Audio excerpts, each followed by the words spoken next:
Hey, I'm Miche from the Spoonbenders Cafe, and I want to talk to you about change. Change takes practice. Unlike the caterpillar to butterfly transformation example that you hear about so often, where it's pretty much do or die, when we grow, it involves new understanding, changing relationships, setting the old beliefs and behaviors aside. It often involves self-judgment, uncertainty, and just plain having a hard time applying the new version of us to what looks like the old version of everyday life. You don't hear about a caterpillar becoming a butterfly and then going off to munch on some leaves and that earlier version saying, "Stop that, we don't do that anymore. You're a butterfly now, not a caterpillar." And when we became a caterpillar, we were supposed to leave all caterpillar things and desires behind. Nope. The story you hear all about is how there's this mighty transformation from caterpillar to butterfly, the struggle to get out of the cocoon, maybe a little time to dry out and stretch its wings, collect itself, and then woof, off into the field of flowers, gliding and floating and looking like it was just born to do that. Oh yeah, it was born to do that. Pretty simple, straightforward. It's not a fair analogy. It's not like that with humans. There's a lot more of a learning curve, a spectrum, a back and forth. What they rarely include in the story is that while in the cocoon, the caterpillar literally turns to mush, primordial juice, and only one single cell remains, the imaginal cell. And from that, the butterfly is formed and rebirthed. All the DNA, all the blueprint, all the stories, and only one tiny cell that would have any memory of what it was up to before. It's not like that either for us humans. When we go through change, most of the time, we're dragging ourselves forward to some unknown destination with all the baggage and behaviors and internal warnings that we've been building up since we first got here. The butterfly had its original baggage melted down, smelted, to alchemically become something else. We humans, aspiring, working to become something else, more of our potential, are dragging our baggage along with us. More than that, it's like imagine arriving in a new town with all your baggage, as much as you were able to bring, and you need to find a place to stay and a job, and you're going all around town searching and interviewing, but you have to carry all of that with you everywhere you go. I'm not saying leave it behind or melt it down like the caterpillar. I'm saying you might want to get a storage unit. You might want to find a spot to put it, and as you go forward, decide what of it you want to bring into the future.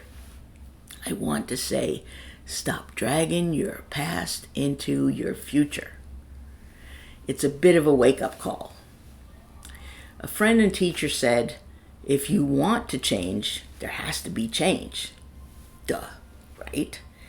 Except when we step out into a new version of ourselves, often somewhat on shaky legs, the old version is right there, offering what looks like steadiness or stability or just plain safety. And it can be challenging to stretch forward into a new way when we're still stuck in what has been. We don't just nibble our way out of the cocoon and then fly off. Which is part of the reason that it takes practice to shift. It's not enough to learn the new concept, have the aha moment, and then fly off, for the most part. I don't think as the butterfly stumbles as it steps out onto the branch for the first time, it mutters or curses their clumsiness or deem themselves a failure. People do. We tell ourselves stories, we make judgments, we stumble, we hesitate, we get distracted. We run into fellow butterflies who don't get what we're trying to do, and we hold back.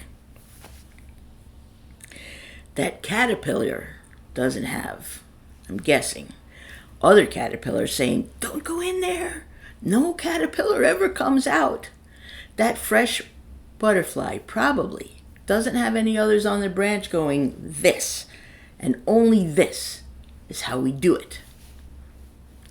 My motive here is not to be discouraging, and I will say flat out that I know change can happen easily, flow smoothly, transformation in a flash and stick.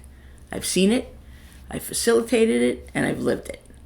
That's not always how it goes, though. Great personal change and spiritual transformation more often comes in on shaky legs, unsteady balance. It gains strength in bursts, and you have to keep choosing it over and over again. It's like a newborn giraffe. Get up, fall down, get up, tip over, get up, a few steps. The difference, the hole in this analogy, is that the newborn has got to keep applying and trying for survival's sake. It's wired into its DNA. She's got to figure it out or she's going to get left behind. Not for us humans. We have to provide our own motivation, our own stamina, and stick to it repetition. We have to choose our change over and over again.